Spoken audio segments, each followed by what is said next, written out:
শহরে খুন হয় আকাশ নামের এক ব্যক্তি। পুলিশ অনেক খোঁজাখুঁজির পর একজন সাসপেক্টকে ধরতেও সক্ষম হয়, কিন্তু এরপরে দেখা যায় ঠিক সাসপেক্টের মতো দেখতে হুবহু একই পাবলিকও থানায় এসেছে অন্য এক কেসে। এই কাণ্ড দেখে তো পুলিশ বুঝতেই পারে না যে আসল খুনিকে। তারপরে এই কেসের কাহিনী এমন সব মোড় নিতে থাকে, বিশ্বাস করো আমার মাথা পুরোই আওলা ঝাওলা হয়ে গেছে এত জটিল কেস দেখে। কাহিনীর আর কোনো ইন্ট্রো দিলে তাই স্পয়লার হয়ে যাবে, তাই চলো আর প্যাচাল না বাড়িয়ে শুরু করা যাক অসাধারণ মুভি ধাদামের এক্সপ্লেনেশন। মুভি শুরুতে এই যে ছেলেটাকে দেখতে পাচ্ছ, এ হচ্ছে অনিল। পেশায় সে একজন সিভিল ইঞ্জিনিয়ার। দেখতে যেমন সুন্দর, তার আচার আচরণও চমৎকার। মানে অনিলকে দেখলে যে কেউই এক বাক্যে বলতে বাধ্য যে তার মতো ভদ্র ছেলে আর দ্বিতীয়টি নেই। অনিল বেশ কয়েকদিন ধরে একটা মেয়ের প্রেমে পড়েছে, তার নাম দীপিকা। তারা একই বিল্ডিং এ জব করে, যার সুবাদে প্রতিদিন কেবল তাদের লিফটে একবার চোখাচোখি হয়। তবে এভাবে বেশ কয়েকদিন যাওয়ার পর অনিল যখন বুঝতে পারে দীপিকাও তার সাথে কথা বলতে চায়, তখন সে তাকে একটা কফি ডেটের প্রস্তাব দেয়। তবে দীপিকা তাকে জানায় যে যদি প্রপোজাল আরো সুন্দর হয় তাহলে সে তার সাথে যেতে পারে। তো অনিল কিছুতেই বুঝতে পারছে না যে সে এমন কি ভুল বলেছে। এভাবে ভাবতে ভাবতে একদিন অনিল বলে, আচ্ছা চলো বাইরে আমরা চা খেয়ে আসি। আর এইবারই দীপিকাও রাজি হয়ে যায় তার সাথে যাওয়ার জন্য। তো এখানে আমরা বুঝতে পারি যে দীপিকা আসলে কফি নয়, বরং চা পছন্দ করে। এভাবেই তাদের মধ্যে শুরু হয় এক নতুন দিনের পথে চলা। যাই হোক, এরপরে সিন শিফট হয় শহরের অন্য প্রান্তে। এখানে আমরা দেখি দুজন চোর একটা এটিএম মেশিনে চুরি করতে না পেরে পুরো মেশিনটাকে উপরে নিয়ে এসেছে। কিন্তু এ তো দেখি আমাদের সেই শান্তশিষ্ট ভদ্র ছেলে অনিল। তার মানে কি অনিল প্রফেশনাল লেভেলের চোর? দাঁড়াও বলছি। এই ছেলেটার নাম হলো কাভিন, যে দেখতে একদম হুবহু অনিলের কার্বন কপি। এখন এটা কি করে সম্ভব সে রহস্য আমরা পরেই জানতে পারবো। যাই হোক, এবার আসি কাভিনের আমল নামায়। দুনিয়াতে যদি টপ লেভেলের কোনো বাটপাত থেকে থাকে তাহলে কাভিনের নাম থাকবে সবার উপরে। এই যে এটিএম মেশিনটা দেখছো, এটা সে চুরি করে এনে এক লোককে বলেছে যে এখানে 35 লাখ টাকা আছে, কিন্তু সে কোনোভাবে এটা খুলতে পারছে না বিধায় টাকাটা বের করতেও পারছে না। তাই সে তাকে 50% অফার দিয়ে এই মেশিন খোলার জন্য মিস্ত্রি আনতে বলে। তবে যতক্ষণ না এই মেশিন খোলা হচ্ছে ততক্ষণের জন্য সিকিউরিটি পারপাস সে তার কাছে 1 লাখ টাকা চায়, যেটা সে পরে ফেরত দেবে বলে জানায়। তো লোকটা তাকে 1 লাখ টাকা দিলে কাভিন সেখান থেকে কেটে পড়ে। আর পরের দিন দেখা যায় যে ওই এটিএম মেশিনে কেবল একটা বস্তা ছাড়া আর কিছুই নেই। মানে পুরো ফাপড় দিয়ে সে ওই লোকটাকে বলদ বানিয়ে ছাড়লো। তো বুঝতেই পারছো কাভিন কোন লেভেলে শেয়ানা। এছাড়াও তার রয়েছে মেয়েদের নিয়ে আলাদা বাতিক। তার সাথে কোনো মেয়ের রিলেশন 7 দিনের বেশি টেকে না। একবার সে বিছানায় নিয়ে যেতে পারলে পরের দিন তার নাম পর্যন্ত সে মনে রাখে না। তো এই হচ্ছে তার কাহিনী। তবে কাভিন এমন হলেও সে যেচে বুঝে ভালো মানুষের কোনো ক্ষতি করে না। সে শুধুমাত্র তাদের পকেটই ফাঁকা করে যারা এই সমাজের বড় বড় দুর্নীতিবাজ।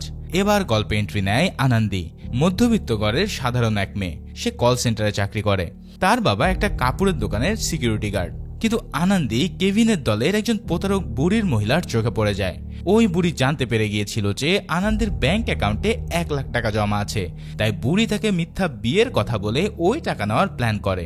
সেই প্ল্যান অনুসারে ওই বুড়িটা জানায়, আমি অসুস্থ, আমার সুস্থ হওয়ার জন্য 1.5 লাখ টাকা লাগবে। আমার ছেলে কলকাতার একজন বিশিষ্ট পাইলট অফিসার, তাই আমি সুস্থ হলে আমার ছেলে তোমাকে বিয়ে করে কলকাতা নিয়ে যাবে। এখন এই সব কথা শুনে সহজ সরল মেয়েটি যে কষ্ট করে 1 লাখ টাকা জমিয়েছিল, সে তার বিয়ের জন্য তার হবু শাশুড়িকে অর্থাৎ এই প্রতারক বুড়িকে তার 1 লাখ টাকা দিতে রাজি হয়ে যায়। এভাবেই একদিন রাস্তায় আনন্দী কাভিনকে দেখতে পেয়ে সে সরাসরি কাভিনের কাছে গিয়ে জিজ্ঞেস করে যে টাকাটা কি আপনার হাতে দেবো নাকি আপনার আম্মার হাতে। ঠিক তখনই কাভিন এসব কথা শুনে বুঝতে পেরে যায় যে তার দলের লোক এই মেয়েটার পকেট কাটতে চলেছে। এরপর ওই বুড়িটা আনন্দীকে মেসেজ করে একটা জায়গায় আসতে বলে। আনন্দীর পিছনে পিছনে সেখানে কাভিনও পৌঁছে যায়। আর ওই বুড়ি কাভিনের হাতে এবার ধরা পড়ে। তখন আনন্দীও ওই বুড়ির হাতে টাকাগুলো দিতে গেলে কাভিন তাকে থামিয়ে দিয়ে বলে যে এই টাকাগুলো আর লাগবে না, কেননা আমি এখন এসে গেছি আর আমার মায়ের চিকিৎসা আমি নিজেই সামলাবো।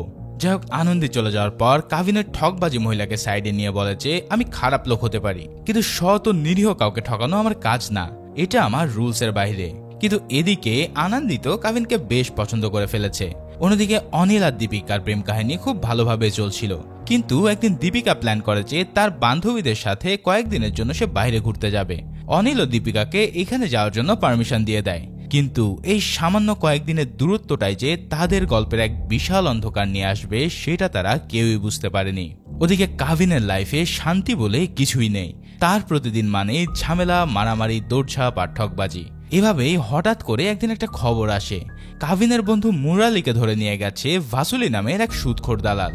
এই লোকটার নাম শুনলে লোকজন ভয়ে কেঁপে উঠত, কারণ লোকটা শুধু সুদের টাকা দেয় না, বরঞ্চ পরে তার টাকা ফেরত না দিলে তাকে কোনো কথা ছাড়াই সোজাসুজি উপরে পাঠিয়ে দেয়। আসলে কাভিন একটা বড় ঠকবাজির প্ল্যানে ভাসুলির কাছ থেকে 9 লাখ টাকা ধার নিয়েছিল, যেটা শেষমেশ শেয়ার করতে সফল হয়নি।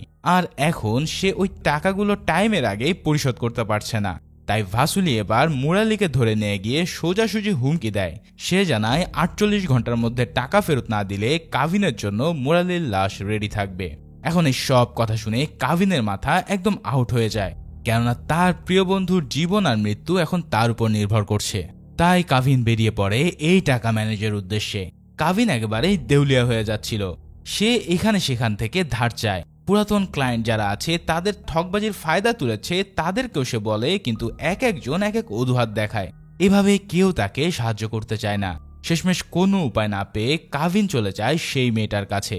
এবার কাভিন গিয়ে বলে যে আমার মা খুবই অসুস্থ, আমি টাকা ম্যানেজ করতে পারিনি বিধায় যদি তুমি সেই টাকাটা আমাকে দাও তাহলে আমি আমার মায়ের চিকিৎসা করতে পারবো। কিন্তু এদিকে আনন্দী একদিন দেখে ফেলেছিল যে কাভিন আসলে একটা ঠকবাজ।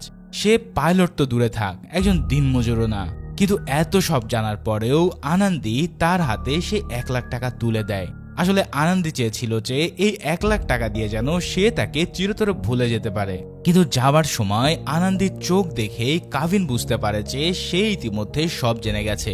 কিন্তু তারপরেও সে তাকে টাকা দিচ্ছে তার নিজের ভালোবাসার জন্য। কিন্তু প্রবলেম তো এখনো সলভ হয়নি। এখন সমস্যা হচ্ছে কাভিনের তো 9 লাখ টাকা দরকার, যেখানে আনন্দীর কাছ থেকে সে মাত্র 1 লাখ টাকা পেয়েছে। মানে এখনো তার আরো 8 লাখ টাকা জোগাড় করা বাকি।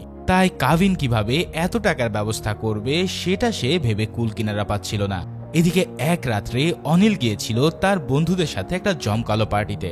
সেখানে নাচ গান গেয়ে চারিদিক একদম জমজমাট। কিন্তু দেখা যায় যে অনিল কোনো একটা কাজ নিয়ে বেশ চিন্তায় ছিল। সে প্রায় রাত 10:30 বাজতেই তার বন্ধুদের থেকে বিদায় নিয়ে বলে যে কাল সকালে তার একটা জমি রেজিস্ট্রি করার জন্য রেজিস্ট্রি অফিসে যেতে হবে। তাই সবাইকে রেখে সে ওই পার্টি থেকে বেরিয়ে পড়ে। এ পর্যন্ত সবকিছু ঠিকঠাকই চলছিল, কিন্তু ঠিক এরপরের গল্পটাই আমাদেরকে অনেক কনফিউজ করে দেয়।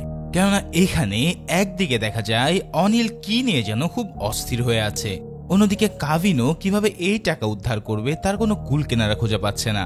এভাবে বেশ কিছুক্ষণ কাটার পর অনিল বেরিয়ে পড়ে তার নীল রঙের গাড়ি নিয়ে, আর কাভিনকে দেখা যায় কোনো এক মিশনে যেতে।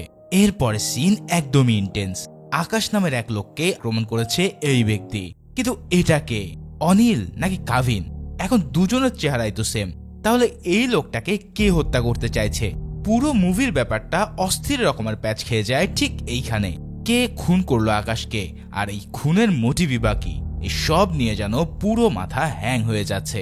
পরের দিন সকাল হতেই এলাকা জুড়ে শুরু হয় হইচই। পুলিশ এসে উপস্থিত হয় সেই ক্রাইম স্পটে।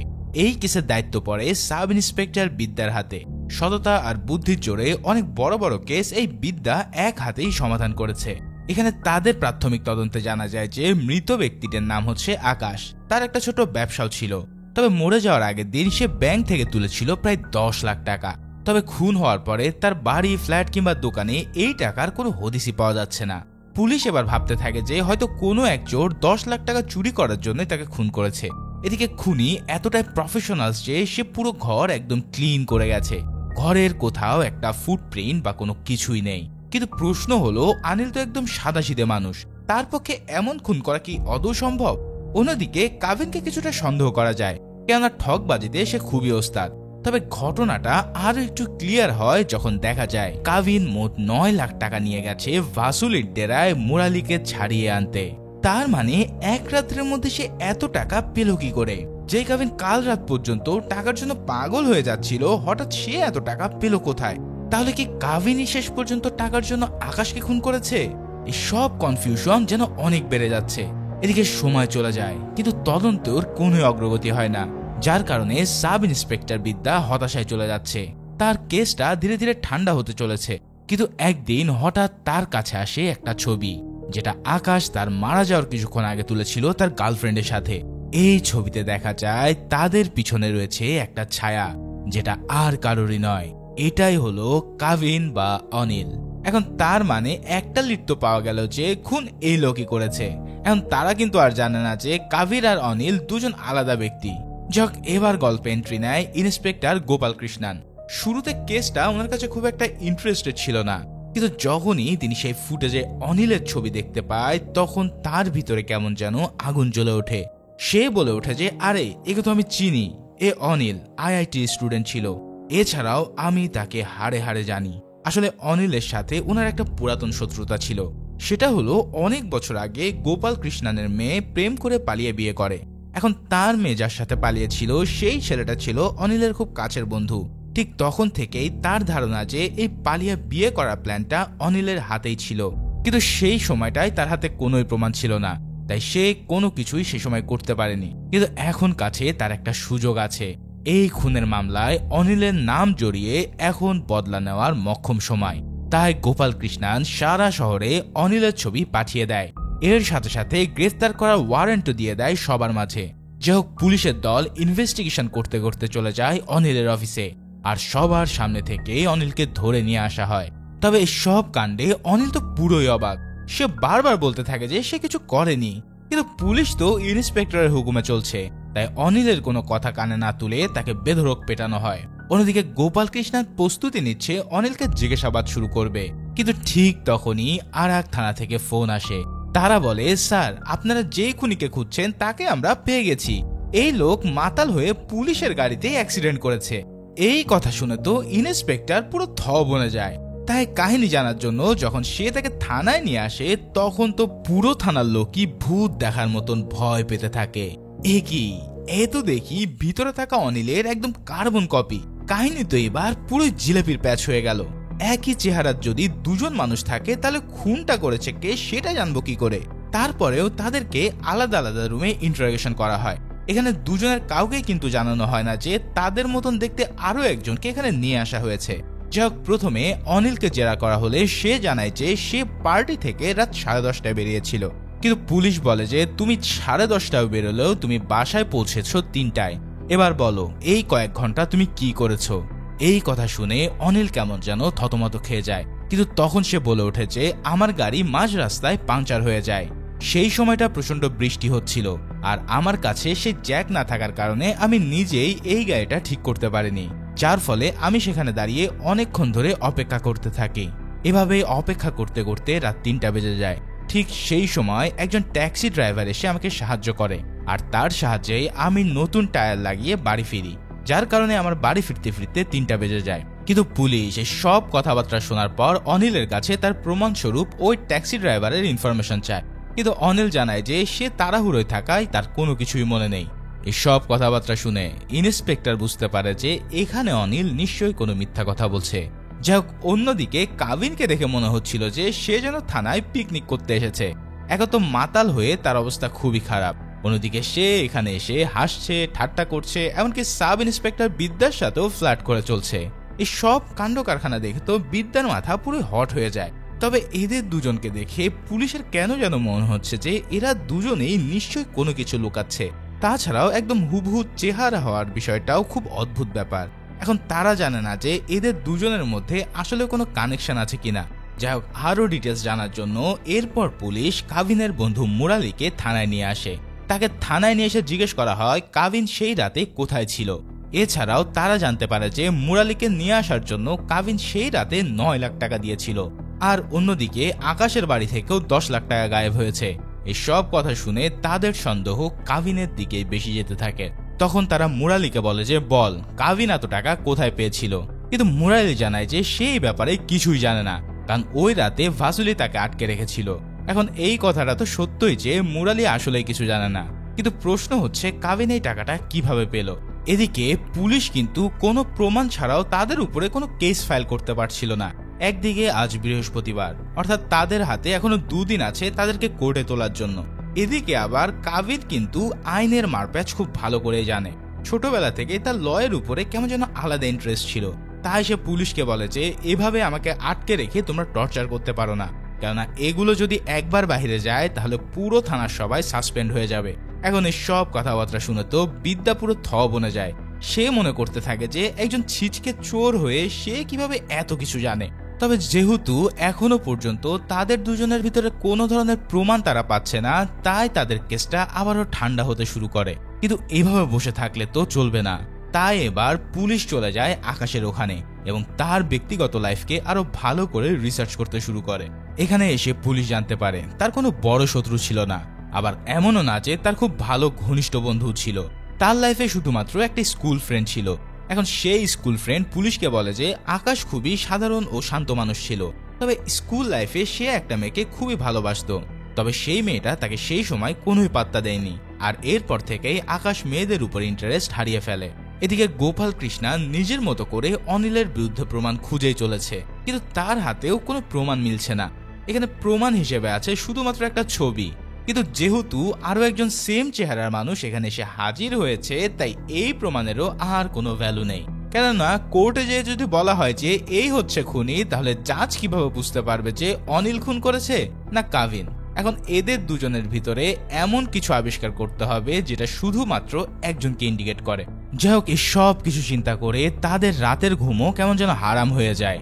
তবে এরই মাঝে বিদ্যা একটা আশার আলো খুঁজে পায় যখন তার কাছে ফরেনসিক ডিপার্টমেন্ট থেকে একটা ফোন আসে।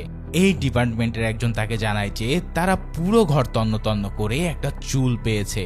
তবে সবচেয়ে অবাক করার বিষয় হচ্ছে এই চুলটা কিন্তু এই আশেপাশের কারোরই নয়, বরং একদমই একটা র্যান্ডম পার্সনের চুল। তার মানে এখন ডিএনএ টেস্ট করলে বোঝা যাবে যে এই চুলের আসল মালিক কে, আর তাকে ধরতে পারলে বোঝা যাবে যে আসল খুনি অনিল না কাভিন।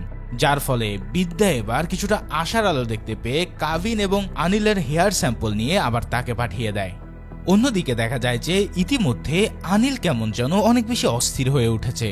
সে কোনোভাবেই আর এখানে থাকতে চাইছে না, তাই হঠাৎ করেই তার রুমে যখন একটা ক্লিন বয় আসে তখন সে তাকে ফাঁকি দিয়ে সেখান থেকে পালিয়ে যাওয়ার চেষ্টা করে। কিন্তু দেখা যায় বাইরে বসেছিল কাভিন।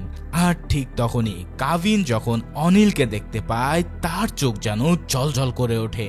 সে সাথে সাথেই তাকে ল্যাং মেরে ওখানে ফেলে দেয়। এরপর শুরু হয় দুজনের মধ্যে মারাত্মক লড়াই। পুরো পুলিশ ডিপার্টমেন্ট বুঝতে পারছে না যে কেন তারা দুজন এভাবে হিংস্রভাবে দুজনকে অ্যাটাক করে চলেছে। দেখে মনে হচ্ছে যে তারা দুজনেই যেন অনেক আগের থেকে পরিচিত। এভাবে প্রচন্ড মারামারিতে দুজনে বেশ আহত হলেও কেউ কাউকে ছেড়ে দেওয়ার পাত্র নয়। ফাইনালি অনেক পুলিশ এসে যখন দুজনকে শান্ত করে তখন আবারও তারা বলতে শুরু করে। এবার অনিল তাদেরকে জানায় আসল কাহিনী। অনিল এবং কাভিন হচ্ছে আপন যমজ ভাই। শুধু যমজ বললে ভুল হবে, তারা হচ্ছে আইডেন্টিক্যাল টুইন্স, অর্থাৎ তারা দুজনেই মায়ের একই ভ্রূণ দ্বারাই তৈরি হয়েছিল।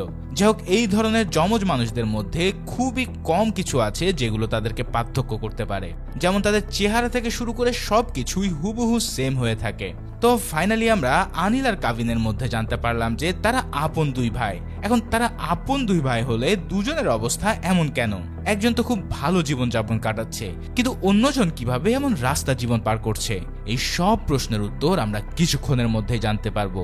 এখানে অনিল আর কাভিন তাদের লাইফ স্টোরি বলতে শুরু করে। তারা জানায় তাদের বাবা মা প্রেম করে বিয়ে করেছিল, আর এরপরেই তাদের দুই ভাইয়ের একসাথে জন্ম হয়। কিন্তু তাদের ৬-৭ বছর বয়স থেকেই তাদের বাবা মাদের ভিতরে একটা অমিল সৃষ্টি হতে থাকে। এই অমিল একটা সময় ভায়োলেন্সে পরিণত হয়, আর যার কারণে তারা দুজনেই সেপারেট হয়ে যায়। এখন এই সেপারেশনে অনিল থাকতো তার বাবার সাথে এবং কাভিন থাকতো তার মায়ের সাথে। যেহেতু দুই ভাই ঠিক ছোটবেলাতেই আলাদা হয়ে গিয়েছিল, তাই তাদের মধ্যে থেকে তখন থেকে একটা ডিস্টেন্স ক্রিয়েট হতে শুরু করে।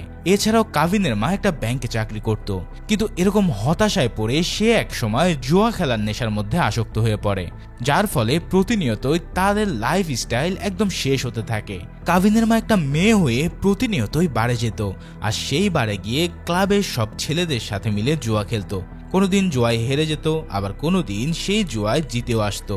এভাবেই দেখতে দেখতে তারা বড় হয়ে যায়। অন্যদিকে অনিল ছিল তার বাবার সাথে, তাই তো সে তার লাইফটাকে খুব ভালোভাবে পড়াশোনা করে কাটাতে পারে। কিন্তু কাভিনের ভাগ্যে সেগুলো জোটে না, কারণ তার মা হয়ে গিয়েছিল ছন্নছাড়া, যার কারণে কাভিন খুব ছোটবেলা থেকেই অনাদরে পার করেছে। এভাবেই বড় হতে হতে তাদের বয়স যখন 14-15 বছর হয়, তখন কাভিনের আর তার মায়ের এই ধরনের আচরণ ভালো লাগে না। একদিন হঠাৎ করেই কাভিন দেখতে পায় তাদের বাসায় একটা পুরুষের উপস্থিতি। সে মনে করতে থাকে যে তার মার হয়তো এই লোকটার সাথে অবৈধ সম্পর্ক আছে, যার কারণে সে তার মায়ের উপর সেদিন প্রচন্ড রাগ করে।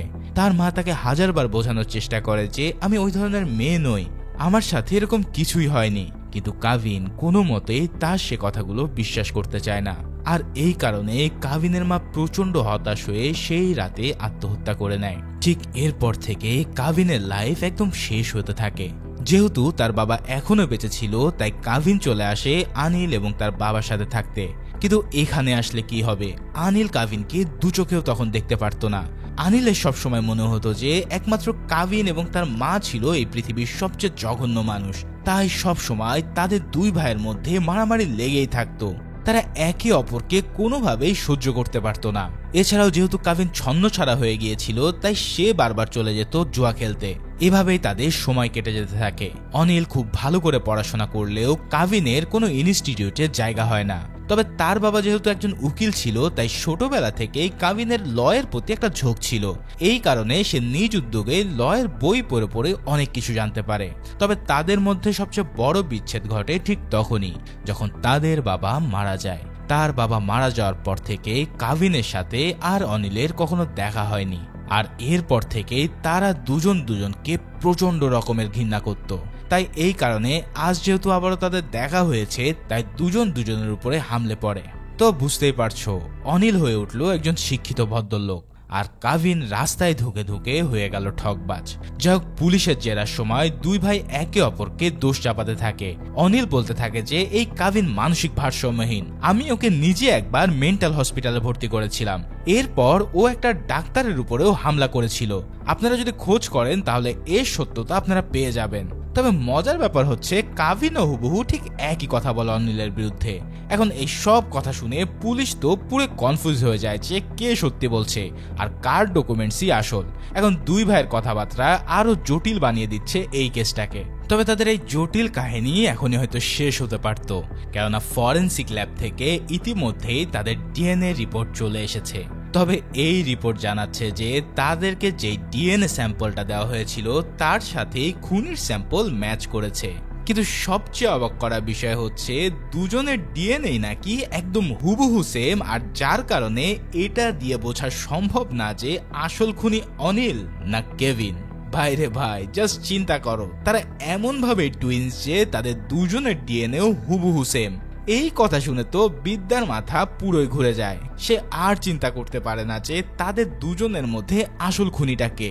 কিন্তু তখন এই রিপোর্টার জানায় যে তাদের ডিএনএ সেম হলেও কিন্তু তাদের ফিঙ্গারপ্রিন্ট একদম আলাদা। অর্থাৎ যদি তাদের কোনো ফিঙ্গারপ্রিন্ট ওই বাসায় পাওয়া যায়, তাহলে এখান থেকে জানা যাবে যে আসল খুনিকে। কিন্তু এর আগেও তো ফরেনসিক ডিপার্টমেন্ট পুরো বাড়ি তল্লাশি করে খুঁজে এসেছে, যেখানে তারা কোনো ধরনের কোনো ফুটপ্রিন্টসই পায়নি। কিন্তু তারপরেও বিদ্যা আনঅফিসিয়াল ভাবে আবারও তার বাড়িতে গিয়ে সার্চ করতে থাকে। এবার সে আরো ভালো ফরেনসিক টিমকে নিয়ে আসে, যাতে কোনো ধরনের একটা ফিঙ্গারপ্রিন্ট পাওয়া যায়। তবে এইখানে জানিয়ে রাখি যে সেই রাতে কিন্তু যে খুন করেছিল তার একটা ফিঙ্গারপ্রিন্ট ওই বারান্দার ব্যালকনিতে ছিল। হয়তো যে খুন করেছে সে নিজেও জানতো না যে সে তার অবচেতন মনে একটা প্রমাণ রেখে গেছে। যাই হোক, এই ফিঙ্গারপ্রিন্টটা যদি পাওয়া যায় তাহলে খুনি কিন্তু ধরা পড়ে যাচ্ছে। তবে এখানেই ঘটে এক অন্য টুইস্ট। দেখা যায় যে এক বলদ ইন্সপেক্টরের বলদামির কারণে সে ওই ফিঙ্গারপ্রিন্টটাকে পশ্চাৎ দেশ দিয়েই মুছে দিয়েছে। মানে চিন্তা করো, কোটি টাকার ফিঙ্গারপ্রিন্ট সে নিমিছে তার পিছন দিয়ে শেষ করে দিল। যাই হোক, সেখান থেকে তারা কোনো ধরনের ফিঙ্গারপ্রিন্ট উদ্ধার করতে পারে না, অর্থাৎ তাদের হাতে আর কোনো অপশন বাকি নেই। কিন্তু ইন্সপেক্টর গোপাল কৃষ্ণান চাইছে যেভাবেই হোক অনিলকে যেন এই কেসে ফাঁসানো যায়। তাই সে তার নিজের প্ল্যান চালু করতে শুরু করে। সে মনে করছিল যে কাভিনই খুনি, কেননা কাভিন যেহেতু সেদিন 9 লাখ টাকা উদ্ধার করেছিল, তাই তার পক্ষে এই খুন করাটাই একটা লিড আছে। তবে কাভিনকে আসল খুনি বানালে তো তার গায়ে জ্বালা মিটছে না। তাই এবার সে একটা প্ল্যান করে। সে একটা চুরি হয়ে যাওয়া দোকানে কাভিনকে নিয়ে আসে। এরপর ইন্সপেক্টর কাভিনকে ওই দোকানে সেলফে হাত রাখতে বলে। এখন কাভিন তো বুঝতে পারছে না সে কেন ওখানে হাত রাখবে, কিন্তু পুলিশ ইন্সপেক্টর জানায় যে আরে তোর ভালোর জন্যই বলছি। ঠিক তখনই কাভিন বুঝে যায় যে এখানে তার হাত রেখে একটা ফিঙ্গারপ্রিন্ট নেওয়া হচ্ছে। তখন পুলিশ ইন্সপেক্টর বলে, দেখ আমি জানি খুনটা তুই করেছিস, কিন্তু আমি তোকে বাঁচানোর জন্য এখানে একটা কেস সাজাচ্ছি। যদি তোর বিরুদ্ধে আমি এই কেসটা দিতে পারি যে তুই সেদিন রাতে এই দোকানে চুরি করেছিস, তাহলে 2-1 বছরের ভিতরে তুই ছাড়া পাবি। এসব কথা শুনে কাভিন বুঝতে পারে যে তার ভাইয়ের বিরুদ্ধে শক্ত একটা চাল চালার জন্য ইন্সপেক্টর এইসব কাহিনী করছে। তবে অন্যদিকে কাহিনীর এক জায়গায় আমরা দেখতে পেয়েছিলাম যে বিদ্যার কেন যেন মনে হচ্ছিল অনিল একদমই নির্দোষ, কিন্তু তারপরেও সে তাকে ক্রস ভেরিফাই করার জন্য বলে যে বলো তোমার সেদিন রেজিস্ট্রি অফিসে যাওয়ার কথা ছিল, কিন্তু তুমি সেখানে না গিয়ে কোথায় গিয়েছিলে। এই সব কথা শুনে অনিল তখন বলতে থাকে যে আমি সেদিন আমার সেই বন্ধুর সাথে দেখা করতে গিয়েছিলাম যে ইন্সপেক্টরের মেয়েকে বিয়ে করেছিল। এখন এই কথাটা যদি আমি ইন্সপেক্টরকে বলে দিতাম তাহলে সে তার মেয়েকে খুন করত, যার কারণে আমি সেই কথাটা গোপন রেখেছি। এছাড়াও সেই রাতে সত্যি আমার গাড়ি পাঞ্চার হয়ে যাওয়ার কারণে আমি লেট করেছিলাম, কিন্তু তারপরেও বিদ্যার কেন যেন মনে হচ্ছে অনিল এই সব কথা বললেও তার একটা প্রমাণ থাকা দরকার। এই কারণে সে অনিলের বাসায় গিয়ে তার গাড়ির চাবি খোঁজ করতে থাকে। একটু পরে গাড়ি পেয়ে গেলে সে ডিকি খুলে দেখতে পায় সত্যি গাড়ির পিছনে রয়েছে সেই পাঞ্চার হওয়া চাকাটি। তার মানে অনিল এখানে একদম সত্য কথা বলছে। কিন্তু এরপরে বিদ্যা জানতে পারে যে অনিলকে ফাঁসানোর জন্য ইতিমধ্যে কাভিনকে নিয়ে একটা গেম খেলা হচ্ছে। তাই সে চায় যে যে করেই হোক একজন নির্দোষ মানুষকে যেন এই কেস থেকে ফাঁসানো না হয়। এই কারণে এক পুলিশ অফিসার বলে যে ম্যাডাম, যদি অনিলের সেই ট্যাক্সি ড্রাইভারকে খুঁজে পাওয়া যায় এবং সে যদি জানায় যে অনিল সেদিন রাত্রে তার সাহায্য নিয়েছিল তাহলে এই কেসে অনিলকে মুক্ত করা যাবে। এই কথাটা শুনে বিদ্যার মনে একটা প্ল্যান আসে। যেহেতু কোনো উপায় পাওয়া যাচ্ছে না একজন নিরপরাধ মানুষকে বাঁচানোর, তাই সে আশ্রয় নেয় একটা মিথ্যার। সে একজন মানুষকে মিথ্যা ট্যাক্সি ড্রাইভার সাজিয়ে থানায় নিয়ে আসে। এরপর তাকে দিয়ে বলায় যে হ্যাঁ আমি সেই ট্যাক্সি ড্রাইভার ছিলাম যে কিনা অনিলকে সাহায্য করেছি। এখন এই আই উইটনেস দেখে তো গোপাল কৃষ্ণানের পুরোই ফেটে যায়। এছাড়াও কাভিন তাকে সেই সময় বলেছিল যে স্যার আমি সেই 10 লাখ টাকা সেদিন জুয়া খেলে আয় করেছিলাম। ওই দিনে আমি একটা মেয়ের কাছ থেকে 1 লাখ টাকা ধার নিই এবং সেটা দিয়ে আমি পুরো রাতে 10 লাখ টাকা কামাই। চাইলে আপনি যার সাথে জুয়া খেলেছি তার সাথে কথা বলতে পারেন। তখন পুলিশ ইন্সপেক্টর সেই লোকটাকে ডেকে আনলে সেই লোকটাও জানায় যে হ্যাঁ স্যার এ জুয়া খেলে আমার কাছ থেকে 10 লাখ টাকা আয় করেছে। এসব কথা শুনে তো গোপাল কৃষ্ণানের আর কোনো উপায় থাকে না। একদিকে সে যেভাবে ফাঁসাতে চাইছিল সেভাবে সে ফাঁসাতে পারছে না, আবার অন্যদিকে অনিলের ট্যাক্সি ড্রাইভার এসেও বয়ান দিচ্ছে। তার মানে ফাইনালি গোপাল কৃষ্ণানের আর কোনো উপায় নেই অনিলকে মিথ্যা কেসে ফাঁসানো। কিন্তু আমরা তো জানি এদের দুজনের মধ্যেই আসল খুনি একজনই, কিন্তু কে সেই খুনি, এখন সেই খুনটা কে করেছে সেটা আর পুলিশের কাজ নয়। তাই এই কেসটা চলে যায় আদালতে। আদালতে একের পর এক হিয়ারিং এর পরেও এই কেসের কোনো সমাধান মেলে না। তাই ফাইনালি আদালত এবার একটা ডিসিশনে আসে। আদালতের বিচারক জানায় যেহেতু তোমাদের দুজনের মধ্যে একজন খুন করেছে এটা স্পষ্ট, কিন্তু কে খুন করেছে সেটা আইনের মাধ্যমে প্রমাণ করা সম্ভব নয়। কিন্তু তার মানে এই নয় যে তোমাদের ভিতরে একজনের খুনের দায়ে অন্য একজন নিরপরাধ মানুষ শাস্তি পেতে পারে। তাই আদালত এই সিদ্ধান্ত নিয়েছে যে একজন অপরাধীকে হয়তো ছেড়ে দেওয়া যায়, কিন্তু বিনা কারণে একজন নির্দোষ মানুষকে শাস্তি দেওয়া আইনের কাজ নয়। তাই আদালত এই নির্দেশ দেয় যে তোমাদের দুজনকেই এই মামলা থেকে বেকসুর খালাস দিয়ে দেওয়া হলো। এই কথা শুনে পুরো দেশ যেন একবারে হতভম্ব হয়ে যায়। আসলেই তো একজন হয়তো অপরাধ করেছে, কিন্তু যেহেতু কোনো প্রমাণ পাওয়া যাচ্ছে না তাই অন্য আরেকজন নিরপরাধকে তো আর শাস্তি দেওয়া যায় না। তাই ফাইনালি কাভিন এবং অনিল দুজনেই মুক্ত হয়ে যায়। তো তোমাদের কাছে মনে হতে পারে গল্প এখানেই শেষ, কিন্তু আসল কাহিনী তো আমাদের জানা এখনো বাকি। আসল কাহিনীটা হচ্ছে এই খুনটা করলো কে। এবার চলো তার গভীরে যাওয়া যাক। এদিকে তারা দুজনে খালাস পেয়ে যাওয়ার পর থেকে ইন্সপেক্টর বিদ্যার মন কেন যেন শান্তি হচ্ছিল না। তার মনে হচ্ছিল সে কোনো একটা জিনিস মিসিং করে যাচ্ছে। একদিন সে যখন অনিলের ফাইলে দীপিকার একটা ছবি পায় তখন তার মাথায় খটকা লাগে। সে ভাবতে থাকে যে আরে এই মেয়েটার সাথে তো অনিলের একটা সম্পর্ক ছিল, তাহলে এই 8 মাসের মধ্যে এই মেয়ের কোনো খোঁজ পাওয়া গেল না কেন? এছাড়াও এতদিন অনিল জেলে ছিল অথচ দীপিকা একবারও তার সাথে দেখা করতে এলো না। এই বিষয়টা তার কাছে খুব অদ্ভুত লাগে। তাই সে এবার দীপিকার ব্যাপারে খোঁজ করতে শুরু করে। এভাবেই বিদ্যা যখন দীপিকার ব্যাপারে খোঁজ নিতে যায় তখন তার সামনে আসে এক ভয়ানক সত্য। এখানে সে দীপিকার এক বান্ধবীর কাছ থেকে একটা তথ্য পায়। সে জানতে পারে যে দীপিকা অনেক দিন ধরে নিখোঁজ হয়ে আছে। তার পরিবার পুলিশের রিপোর্ট করেছিল, কিন্তু পরে তার লাশ পাওয়া গিয়েছিল এক নির্জন জায়গায়। সে খুন হয়েছিল নৃশংসভাবে, আর তার কেসের কোনো প্রমাণ না থাকায় সেই কেসটাও মাটি চাপা পড়ে যায়। সব কথা শুনে বিদ্যা এবার দীপিকার স্কুল ঘেটে রেকর্ড বের করতে থাকে। এখান থেকে বিদ্যা জানতে পারে যে নিহত আকাশ স্কুল জীবনে যে মেয়েটাকে পাগলের মতো ভালোবাসতো সে ছিল দীপিকা। তার মানে দীপিকার সাথে আকাশের আগে থেকেই পরিচয় ছিল। দেখো এবার কিন্তু কাহিনী আস্তে আস্তে করে খুলতে শুরু করেছে। যাই হোক, আকাশের দীপিকার প্রতি একটা অসম্ভব অবসেশন কাজ করত। তাই দীপিকাকে অনিলের সাথে সুখী আর বিয়ে করার প্ল্যান দেখে সে ভিতরে ভিতরে হিংসা আর ক্ষোভে এক ভয়ানক প্ল্যান বানায়। সেই প্ল্যান সে কাজে লাগায় তখন যখন দীপিকা অনিলকে বলেছিল সে তার বন্ধুদের সাথে একটা ট্যুরে যাবে। এখন ওই ট্যুরে কিন্তু তার বন্ধুদের মধ্যে আকাশও ছিল। আকাশ সেই সুযোগ নিয়ে দীপিকার ড্রিঙ্কসে অনেকগুলো ঘুমের ওষুধ দিয়ে দেয়, আর যার ফলে 2 দিন ধরে দীপিকা অজ্ঞান হয়ে পড়ে থাকে। ঠিক এই সুযোগটা নিয়ে আকাশ তাকে রেপ করে, আর এই রেপ করার পর যখন দীপিকা সব বলে দেওয়ার কথা জানায় তখন আকাশ তাকে নিজ হাতে খুন করে ফেলে। এখন এই সব কাহিনী কিন্তু ইন্সপেক্টর জানে না, এগুলো সব কিছু জানতে পারে অনিল। অনিল একদিন দীপিকার বান্ধবীর কাছে গিয়ে তাকে দীপিকার ব্যাপারে জিজ্ঞেস করে। তখন তার বান্ধবী জানায় যে তুমি দীপিকাকে ভুলে যাও, কারণ দীপিকার অন্য কারোর সাথে প্রেম আছে, কেননা সে একদিন তার প্রেমিকের সাথে দীপিকাকে দেখতে পেয়েছিল। এই কথাটা শোনার পর থেকেই অনিল ডিপলি রিসার্চ করে জানতে পারে যে আকাশই হলো সেই ছেলে। তাই সে আকাশকে কয়েকদিন যাবৎ ফলো করতে থাকে। এভাবে ফলো করতে করতে একদিন তার বাড়িতে এসে পৌঁছায় এবং তাকে মারধর করে জিজ্ঞেস করতে চায় যে দীপিকা কোথায়। ঠিক তখনই আকাশ এই সব কাহিনীগুলো বলে যে সে দীপিকার সাথে কি কি করেছে। এই সব কথাবার্তা শুনে অনিল আর সহ্য করতে না পেরে আকাশকে সেখানে নির্মমভাবে হত্যা করে।